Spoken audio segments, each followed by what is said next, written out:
If you're in a position where you're able to advocate for the rights of the girls, voice it out. We're just going to have to double down and remove barriers which are especially impeding opportunities for young girls. Only at 17 years old, I was torn between raising the kid and pursuing education. School, dreams, and my self-worth was vanished. The need to prove my society, to say, okay, even a girl child can make her father proud, was the most very thing that made me keep going. There are so many myths about girls' education, even now in 2025. This world that you're living in is an ever-changing moment. But if you're not educated, how do you see the changes as an opportunity, not a threat to you?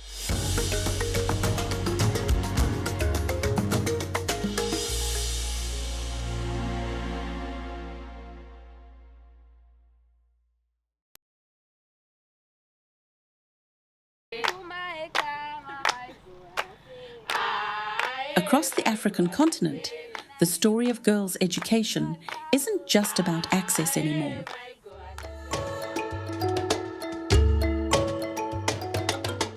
It's about what happens when people, policy and purpose come together to make lasting change. For the MasterCard Foundation, that's meant rethinking how opportunity reaches young women and how it can go further. There are so many reasons why the MasterCard Foundation set out a bold target within Young Africa Works, that 70% of the young people we reach, at least 70% of the young people we reach through Young Africa Works would be young women.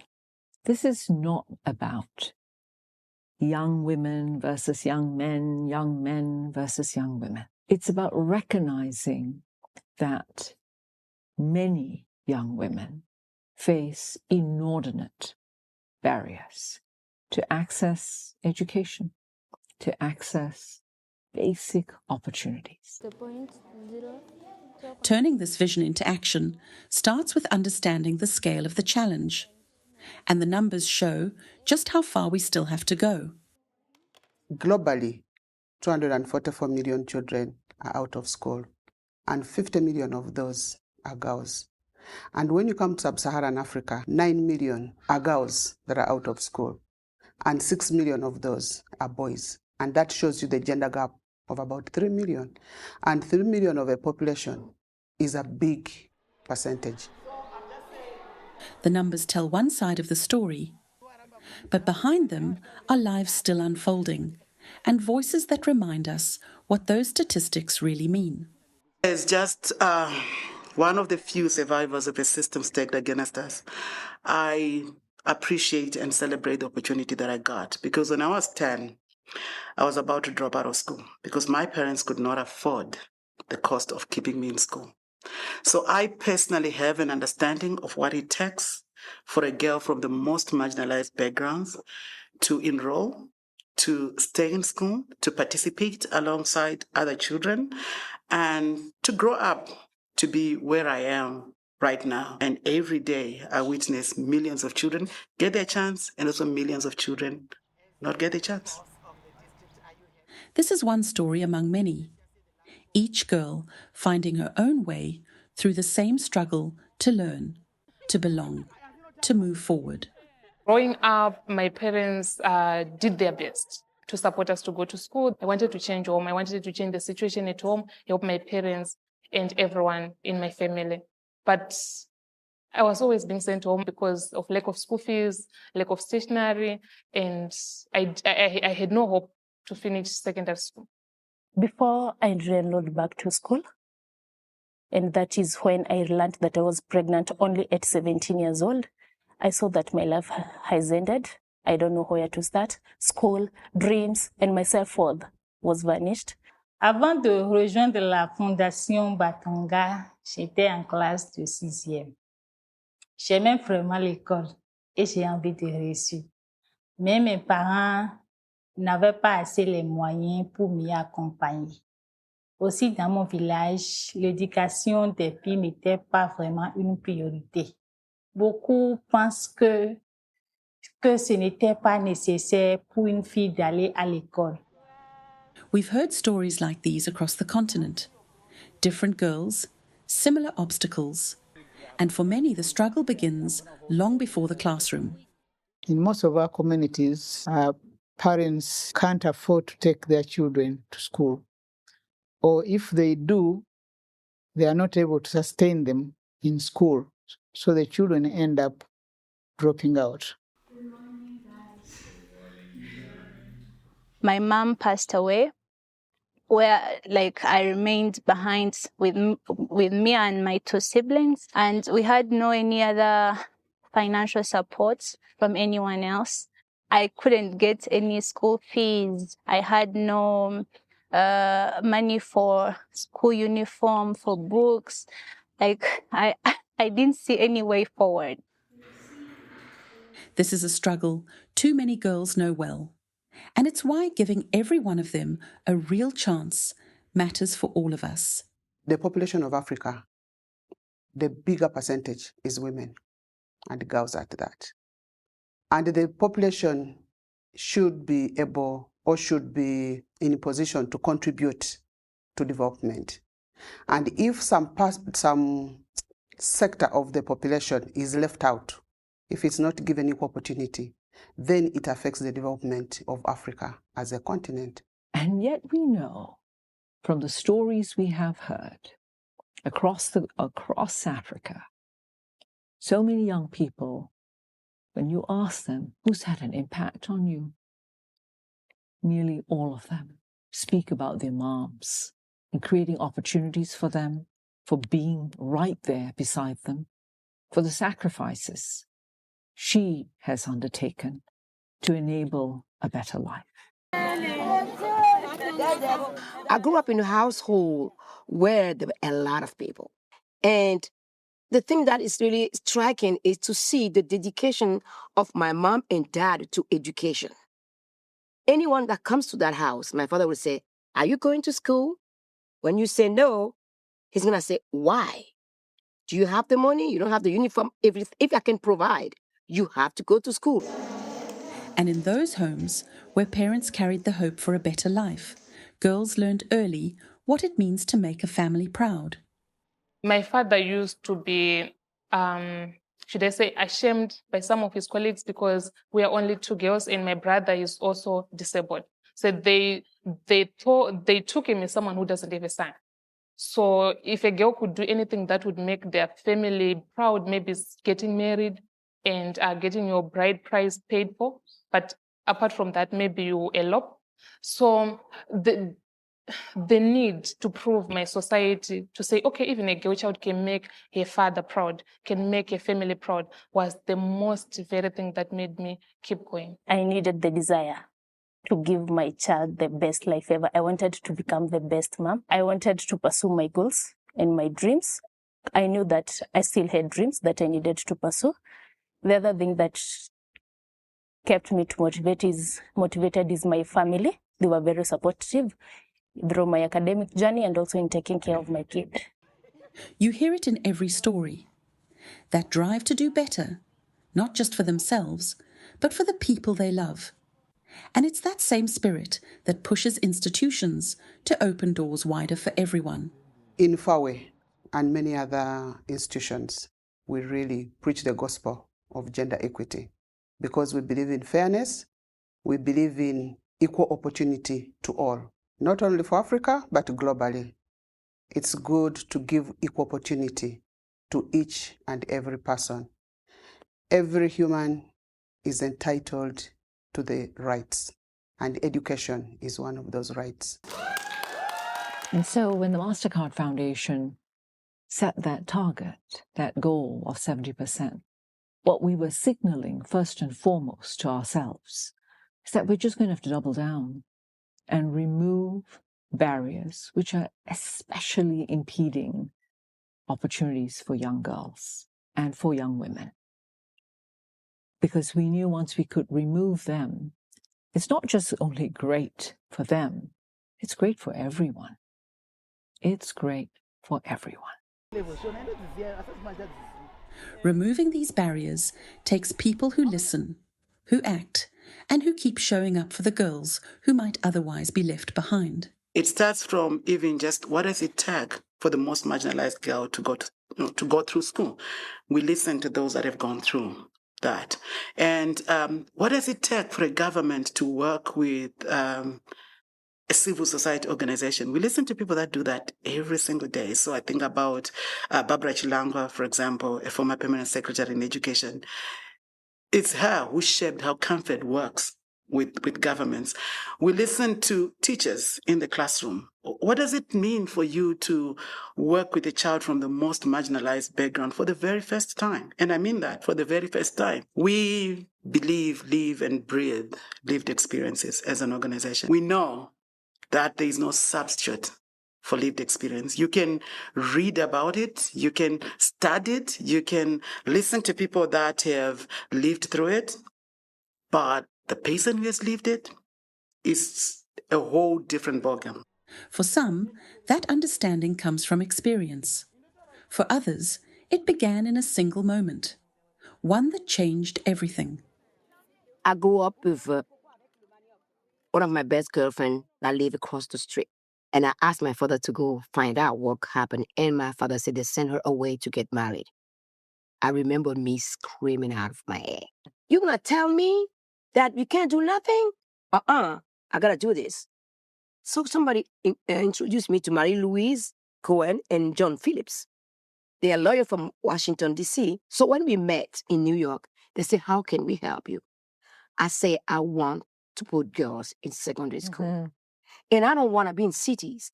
I want to walk the dirt road. The girl that no one cares about, I want to go there. I want my kids to be able to go to school with no problem at all, and no teacher abuse.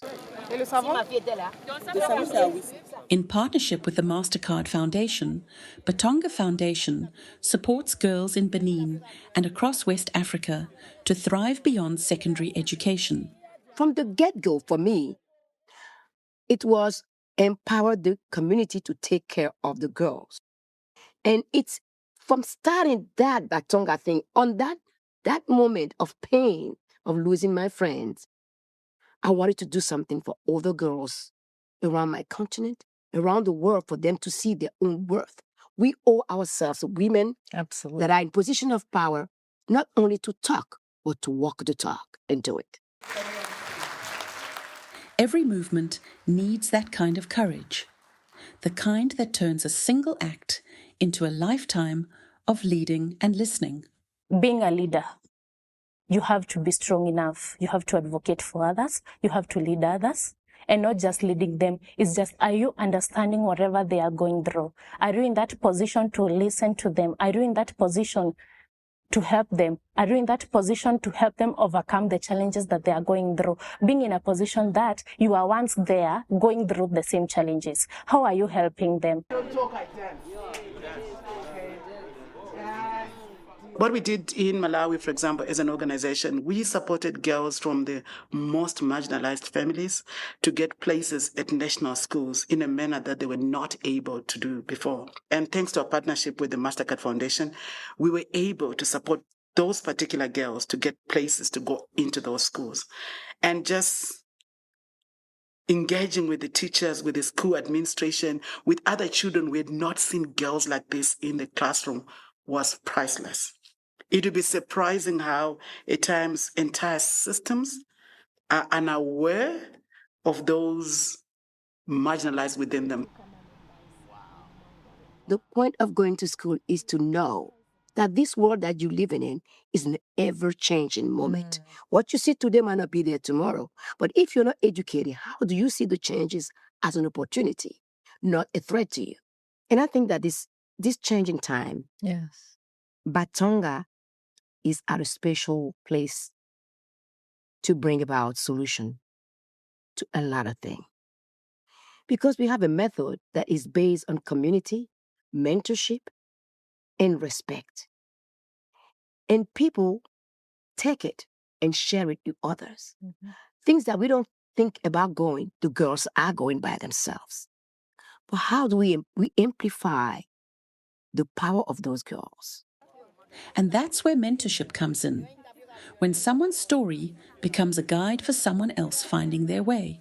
Et c'est grâce à la Fondation Batonga que j'ai pu aller très loin dans mes études. Elle m'a non seulement soutenue avec les bourses scolaires, mais m'a aussi formée sur la santé sexuelle et reproductive, le leadership féminin, comment prendre la parole en public. Elle m'a également permis de découvrir des modèles féminins qui ont réussi malgré les obstacles. Et tout cela m'a permis de croire à mon potentiel. What this shows is that keeping girls in school takes more than covering the cost. It means breaking down everything that holds them back. FAWE has worked with different partners to ensure that barriers to girls' education are eliminated.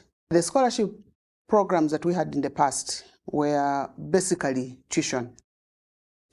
But with time, we realized that giving a girl tuition alone, without looking at the barriers in a holistic manner, the girls will still drop out of school. Because some of the questions we're asking ourselves is, we are giving the girls tuition, but they're still becoming pregnant.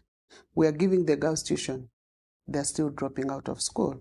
And that's when we realized, when we are in partnership with the MasterCard Foundation program, if we want to keep the girls in school, we need to go beyond tuition. FAWE has been like my lifeline, if I can say, because it supported me with anything that you can imagine a student needs to be able to carry out her study life. They also did the programs, the mentorship programs, where they did the digital training skills, the leadership skills. They also helped me cope up with the challenges and informing of peer groups where we could do counseling amongst ourselves, and that enabled us to talk out to whatever that we were going through. After re-enrolling back to school, everything changed. I gained my new me. I knew that I was there to become somebody in life, whereby now I find myself with many opportunities opening up. For example, leadership opportunities, where I held many leadership roles in my previous schools and also in the society. I also got an opportunity now not only to become a local person, not a local lady, but also an international lady, whereby I have gone abroad, have represented FAWE in many scenarios, even in Ghana for the GMAC conference. We have got a fastest growing network on the continent of young women supported through School by Comfort. Right now, it's 313,000 young women and growing every single year. These are girls and young women who are coming from the economic quintile, with less than 5% complete secondary school. So to have this many already is priceless. And those are the young people that shape how Comfort responds to the most marginalized children. What began as support for a few has grown into something bigger. A community of young women lifting each other and moving forward side by side. Comfort came to my rescue. It provides me with stationery, sanitary wear. I was enrolled in the boarding facility, which is near school, and then the distance barrier was covered. I didn't have to worry about distance. Now I had nothing to worry about my examination fees. I knew I was rest assured I was going to complete my Form 4 with my fees being paid for and everything covered. Each time a barrier falls, it opens the way for new links, new allies, and new possibilities. We also build peer networks for government officials that we work with. We are big on peer mentorship, we are big on peer networks, and we have a whole global sisterhood that supports young people to go to school. We have an ecosystem of our funding partners, ecosystem of others within the sector that support women, that support girls, that support children living with disability, that support education. This problem is too big for one organization. For me, communities are the core of my being. My father always used to say, when you embark in an endeavor, find people that think alike. and that not think alike. For you to be successful, you need both. You need to surround yourself that have a vision close to yours, and how you do it is by trusting their ability to do it.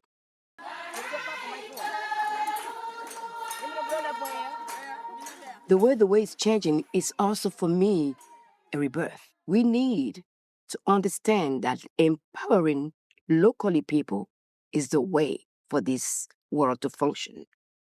As an organization, we didn't choose to be in cities. We chose to be in rural area, the dirt road, because that's where the foundation of every country and every culture is. It's not about just getting these girls into school, but meaningful impact is to establish what does this girl require to keep in school, to perform well, to complete the education cycle, and transition to the world of work. When they transition to the world of work, they get into leadership.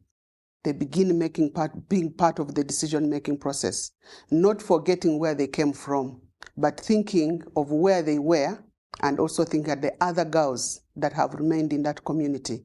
And they go back and provide the mentorship. The beauty of it is how it comes full circle. Those once helped becoming the ones who help others. Getting a degree in social work, being a social worker that I am today, I never thought would be possible. But it was through the support I got from CAMFED, the support I got from Kama Sisters, and the endurance I had. Now I support other girls through the collective CAMFED Association Fund that we have in our district. We contribute our money, we support children to go to school.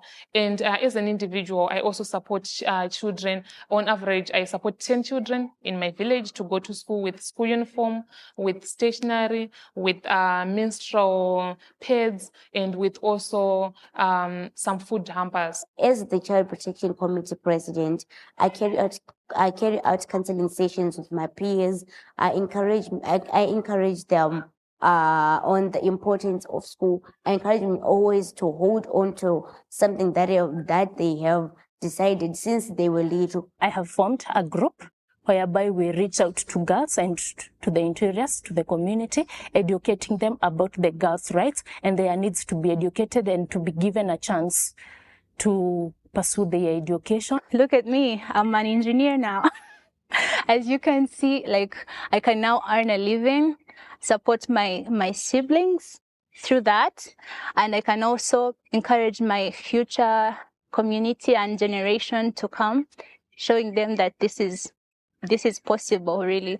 You don't have to be discouraged in any way. Change like this can only go so far on its own. It needs the right systems behind it to keep it moving. For there to be lasting impact, we need policy and community initiatives to work together. Policy enactment is important, but so also is policy interpretation. Because you can have a very good policy on file, on the book, but the way it's interpreted, especially at local level or at community level, is such that it continues to create disadvantage. I think it's about time that we force our leaders to see the role that they can play. If they can play, we're going to start showing them, and they're going to come on board. I can tell you they will come on board. Because we need, for me as an African person, I'm sick and tired of seeing all those young boys and girls dying at sea because there's no future. I can't take it anymore. We can't lose life anymore. We can't afford. It's a luxury that we as a human being, we can't afford. And the MasterCard Foundation has been a really crucial partner for my vision to come to life, because it was not questioned here, it was supported, and you accompany me every step of the way. It's a call that's hard to ignore, and one that needs everyone at the table. It's really important that we subscribe to a shared vision. Sometimes that vision is enshrined in a national strategy, a national goal. And if so it is, then so we should work towards that. And in the case of education, it then means enabling young people to acquire the skills, to acquire the knowledge that's valuable. Policymakers need to formulate policies that ensure equity in access to education for both girls and boys, in retaining them in school, and ensuring that they complete. For policy to work, it has to listen to what girls face and to what they need to stay in school. To educate a girl and you educate a generation. Put policies that advocate for the rights of girls. Put policies that allow girls to be in school and to access their education without any form of discrimination. Put policies that fund menstrual health. Put policies that protect the rights of these girls, regardless of their situations. Just be there to support them. What is critical is making people understand the gender concepts. Because once people understand, then there will be a mind shift. When we do that mind shift, then it will link to policy. When we are developing policies, whoever is developing those policies, at the back of his or her mind, will realize that we need to have provisions that address both the needs of the boys and the needs of the girls. The girl and young boy we empowering today, how can they have a job if we don't ask them what you want to do? And if they can't go to school, what can they learn? The next step for me, for Batonga, is to have some place that profited from this philosophy of Batonga, but to create job with it. Even the biggest dreams find meaning in the people who live them out, the ones who remind us what it means to believe and to begin again. To the young girls out there is a life. Your mistakes, your past life, your past experiences should not define you. You should be defined by the strength. Keep moving forward. Keep investing in education for girls, because as we know in a saying that says, educating a girl is educating a community as well as a nation. It's one thing to believe in change. It's a beautiful thing to see it unfold year after year. And by the way, the data bears it out of young people who have been through many programs, including the programs of the MasterCard Foundation. We see year on year, when we survey and ask young people, where are you now? Are you closer? And for many people, they're able to say, yes, I am.